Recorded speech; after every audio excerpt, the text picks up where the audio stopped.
नमस्कार साथियों। अभी हाल ही में ये बिंदु काफ़ी चर्चित रहा, लेटरल एंट्री।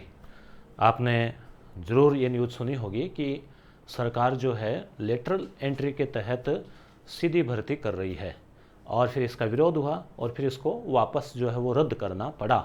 तो ये क्या है पूरा मामला, इसको हम बहुत ही आसान तरीके से समझते हैं। सबसे पहले हम अगर बात करें लोक सेवा की, लोक सेवा आप जानते हैं जिसमें वर्तमान में लोक सेवा में राज्य स्तर पर और केंद्र स्तर पर परीक्षा होती है और उसके तहत जो लोक सेवक है वो जनता की सेवा, सरकार की योजनाओं को क्रियान्वयन करना, कानून और व्यवस्था देखना, अर्ध न्यायिक कार्य करना, सरकार की योजनाओं को जनता तक पहुंचाना, सरकार को सलाह देना आदि कार्य करती है, जिसमें जिला कलेक्टर है, जिला पुलिस अधिकारी है, उनसे लेकर और भी जो अन्य क्षेत्र है उनमें इसमें आते हैं। तो अगर हम बात करें कि ये जो लोक सेवा है इसकी शुरुआत कहाँ से हुई, तो इसकी शुरुआत जो है पूरे विश्व में चीन से मानी जाती है। आज जैसे वर्तमान में 2024 ईस्वी चल रहा है, तो ईस्वी से भी पहले यानी कि करीब 2-2.5 हज़ार साल पहले चीन के अंदर प्रतियोगिता परीक्षाएं होती थी। आपको आश्चर्य होगा जानकर, बाकायदा प्रतियोगिता परीक्षाएं होती थी और ग्रामर यानी कि जो व्याकरण है, भाषा संबंधी जो प्रश्न है वो पूछे जाते थे और कठिनाई का स्तर भी काफ़ी रहता था। फिर उसमें जो सेलेक्ट होते थे वो सरकार के अधीन जो कर्मचारी थे, अधिकारी थे, वो बनते थे। चीन की बात आ गई। अब भारत की बात करें तो प्राचीन भारत में तो जैसे जो सिस्टम है, मंत्री, राजा, मंत्री परिषद और वादी होते थे, अधिकारी वगैरह, जो कि केंद्र से नियुक्त किए जाते थे। आधुनिक भारत की बात करें तो अंग्रेज़ों के ज़माने में लॉर्ड कॉर्नवालिस जो है वो भारत आया था और उसने 1893 ईस्वी में सबसे पहले भारत में लोक सेवाओं की शुरुआत की, जिसमें प्रतियोगिता परीक्षाएं आयोजित होती थी और उनसे जो चयनित होते थे वो जो है वो उसमें जो है वो अधिकारी बनते थे और सरकार की योजनाओं को लागू करते थे। आज़ाद भारत से थोड़ा पहले 1926 ईस्वी में जो है वो लोक सेवा आयोग की स्थापना कर दी गई, यूपीएससी की, यूनियन पब्लिक सर्विस कमीशन, जिसका काम था लोक सेवकों की भर्ती करना। आज़ादी के बाद में यूपीएससी में और जो है कुछ संशोधन किए गए और वर्तमान में आपको पता ही है कि यूपीएससी अन्य परीक्षाओं के साथ साथ जो है लोक सेवकों की भर्ती भी करती है, जिसमें लगभग हर साल 800,000 पद आते हैं। जो टॉप रैंक पे होते हैं वो उसमें जो प्रॉपर जो आईएएस बनते हैं यानी कि जिला कलेक्टर की सर्विस मिलती है और उसके बाद में जो है अधिकारी जो है वो पुलिस है, फिर आईआरएस है, आईएफएस है, अन्य और भी कई डिपार्टमेंट हैं, उनमें उनको सेवाएं दी जाती है। तो इस प्रक्रिया से तो आप वाकिफ़ है ही। एक निश्चित आयु होती है 21 वर्ष, मैक्सिमम आयु भी है, फिर प्री एग्ज़ाम होता है, फिर मुख्य एग्ज़ाम होता है। भारत के लाखों विद्यार्थी इसमें बैठते हैं, लाखों तैयारी करते हैं और उनमें से 1000 सेलेक्ट होते हैं। तो भारत की सबसे कठिन और प्रतिष्ठित परीक्षा मानी जाती है। और यूपीएससी में आपको पता है कि जो लोग बीटेक किए हुए हैं, बड़ी इंजीनियरिंग कॉलेज से बड़े बड़े पैकेज को छोड़ के, चाहे एमबीए हो, बीटेक हो, डॉक्टर हो, अन्य कोई विभाग के हो, वो लोग भी तैयारी करते हैं। जो टॉपर्स रहे हैं वो भी और यहाँ पे आके इन सेवाओं को ज्वाइन करते हैं, तो सेवाओं की प्रतिष्ठा भी है। अब बात आती है लेटरल एंट्री की। जैसा कि आप इस कार्टून से आप समझ पा रहे हैं, इंडिया टुडे का कार्टून है कि जैसे एक सीधे सुपरमैन सीधा आया है, ये सीनियर ऑफिसर्स बैठे हैं और ये सीधा एक व्यक्ति आया और वो इनके बराबर या इनसे ऊपर के रैंक पे सीधा आ गया। ये लेटरल एंट्री यानी कि पारस्व प्रवेश, एक तरह से सुपरमैन की तरह। जैसे आप चुनाव के समय कई बार आप देखते हैं कि कुछ राज्यों में दूसरे राज्यों के उम्मीदवार सीधे जो है वो उतार दिए जाते हैं, जिसे कि एक तरह से पैराशूट उम्मीदवार कहा जाता है। इसी प्रकार से अगर हम सीधी बात करें कि जो यूपीएससी या पीएससी के द्वारा जो भर्तियां होती हैं, तो इसमें क्या होता है कि पहले व्यक्ति प्रॉपर आईएएस बना, वो भी एक बड़ी बात है कि अगर उसकी टॉप रैंक आई है तो ही उसको वो मिलेगा।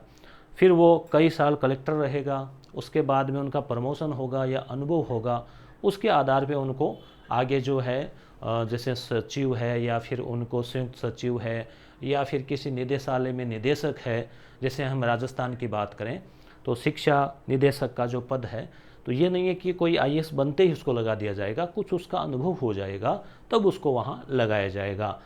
अब जो भर्ती आई है उसमें क्या रहा सीधा कि 45 पोस्ट आई और उन 45 पोस्ट में सीधी भर्ती थी, कुछ योग्यता भी थी, ऐसा नहीं है कि किसी को भी बिठा दिया जाएगा।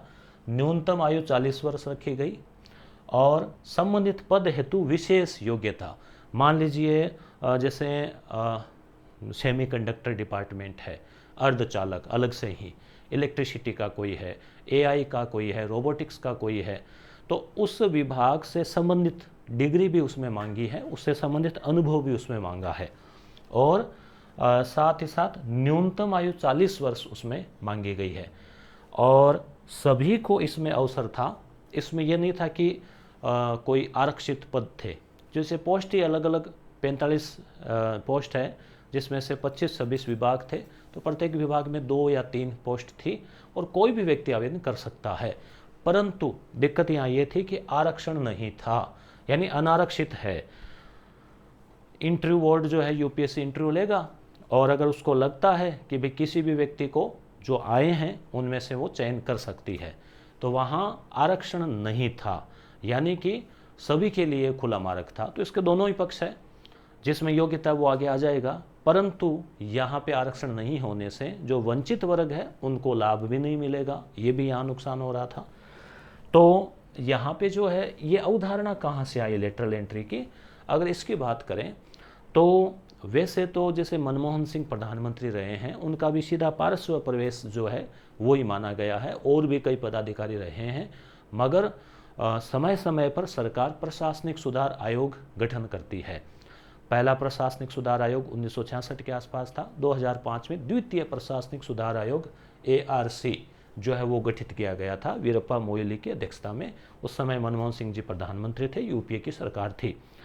उसमें ये सिफारिश की गई थी कि लेटरल एंट्री की जा सकती है, क्योंकि इसमें होता क्या है, जो सीधा जो है उसमें और लेटरल एंट्री में क्या मतलब नुकसान फ़ायदा है कि जैसे मान लीजिए कोई व्यक्ति है वो आईएएस बना, 10 साल 15 साल की नौकरी की, फिर उसको किसी विभाग का, अब मान लीजिए कोई व्यक्ति आईएएस बना, वो आर्ट का स्टूडेंट रहा होगा, हो सकता है वो पॉलिटिकल से एमए हो, और फिर उसने यूपीएससी एग्ज़ाम पास किया, वो कलेक्टर बन गया। कई सालों बाद उनको किसी विभाग का, मान लीजिए अंतरिक्ष विभाग का या फिर परमाणु या फिर कोई रोबोटिक्स, किसी का भी उसको निदेशक बना दिया। अब यहाँ ये है कि उनके पास अनुभव तो है अलग अलग क्षेत्रों में कार्य करने का, मगर उस रोबोटिक्स का उनको कतई नॉलेज नहीं है। हो सकता है वो कुछ नॉलेज ले लें पढ़कर, परंतु एक जो उस सब्जेक्ट में पीएचडी है उसके मुकाबले उनका नॉलेज नहीं हो सकता। एक वो अपडेट नहीं हो सकते, 15 साल पहले एग्ज़ाम पास किया, फिर वो अलग अलग कार्य उन्होंने किए, तो प्रैक्टिकल नॉलेज उनके पास रहा, परंतु जो सब्जेक्ट का जो नॉलेज है, जिस फील्ड के वो डायरेक्टर बन रहे हैं, वो नॉलेज उनके पास नहीं होगा। वो नॉलेज किन के पास होगा, जो लेटरल एंट्री से सीधा आ रहा है, तो वो उस डिग्री होल्डर है, पीएचडी होल्डर है, एक्सपीरियंस होल्डर है, उसका वो स्कॉलर रहा है। तो इस प्रकार से इसके ARC ने ये माना कि कुछ पदों को सीधा भरा जाए ताकि उनकी योग्यता का लाभ लिया जा सके, वो विशेषज्ञ जो है वहाँ पे हो सके, सामान्यज्ञ जो है वो, वैसे और भी है पद तो वहाँ सामान्यज्ञ रहेंगे। तो इसको लेकर 2017-18 में भी कुछ भर्तियाँ की गई, 19 में भी की गई, 20 में भी की गई, हल्की फुल्की कुछ 1, 2, 4, 5, 10 पद ऐसे। अब जो भर्ती आई जिसमें यूपीएससी ने निकाला, जिसमें 45 जो है पद निकाले, इसी दरमियान एक पूरे भारत में थोड़े दिन पहले ही माहौल बना हुआ है। सुप्रीम कोर्ट ने अनुसूचित जाति और जनजाति में क्रीमी संबंधी और कैटेगरी करने संबंधी जो डिसीजन दिया है और राज्यों के ऊपर ये छोड़ दिया है। इससे पहले जब चुनाव हुए तो चुनाव में भी जब 400 पार का नारा लगा, उस समय भी ये कहा गया कि जो एनडीए सरकार है वो आरक्षण को ख़त्म करना चाहती है, ऐसा विपक्ष ने कहा। तो इस प्रकार से एक माहौल बना हुआ था जिसमें भारत बंद की भी बात थी और भारत बंद आज किया भी गया।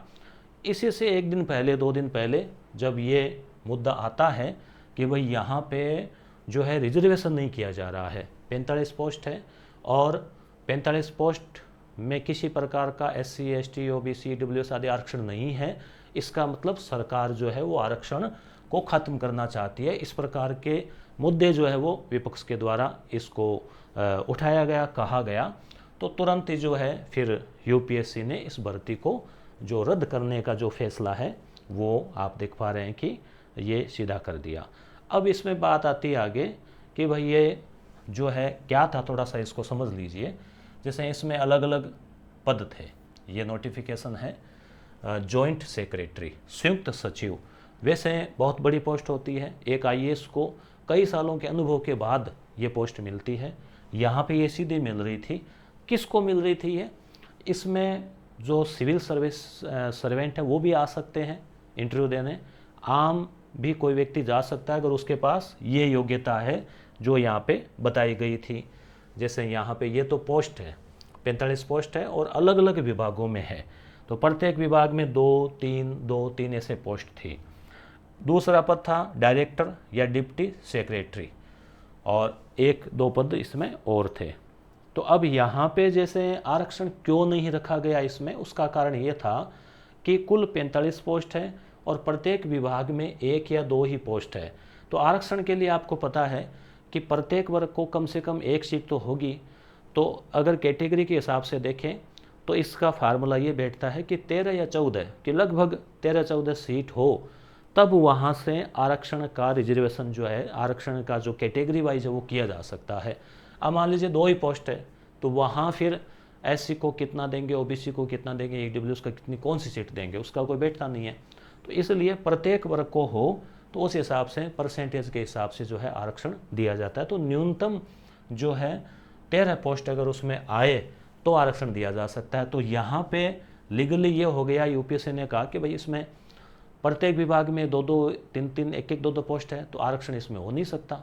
तो इस प्रकार से जो है इसमें आरक्षण का मूल मुद्दा इसमें उठा और ये 17 सितंबर इसकी तारीख रखी गई थी।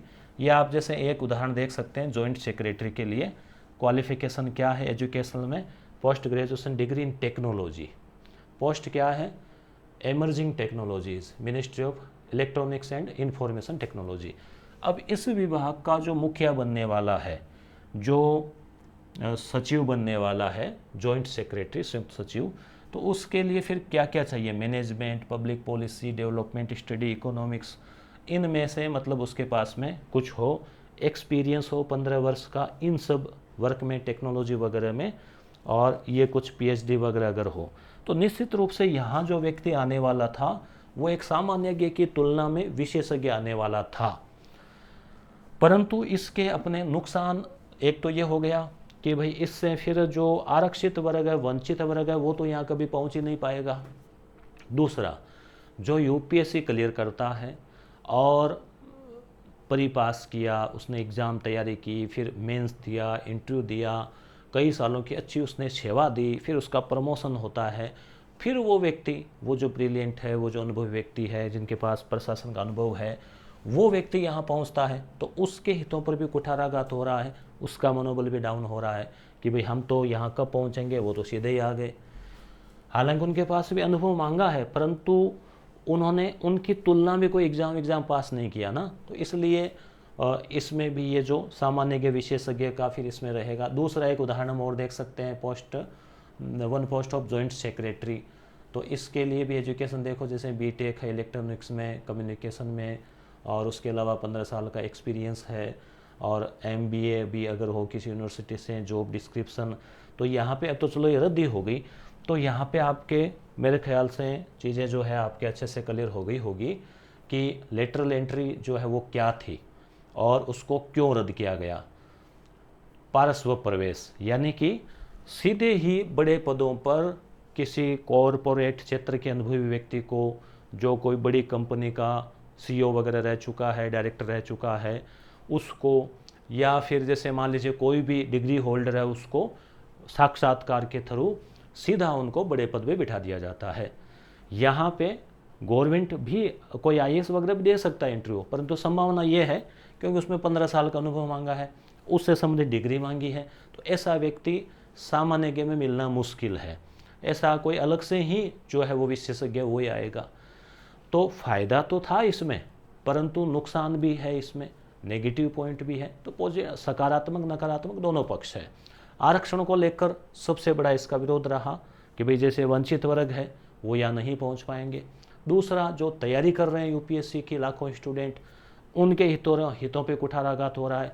45 पोस्ट कम हो गई, क्यों? क्योंकि उनका प्रमोशन जहाँ होना था, पीछे सीट खाली होनी थी, वो रुक गया। तो इस प्रकार से सारे विरोध को देखते हुए सरकार के माध्यम से यूपीएससी ने निर्णय लिया और इसको रद्द कर दिया। आपका क्या विचार है, कमेंट करके आप ज़रूर बताइए। धन्यवाद।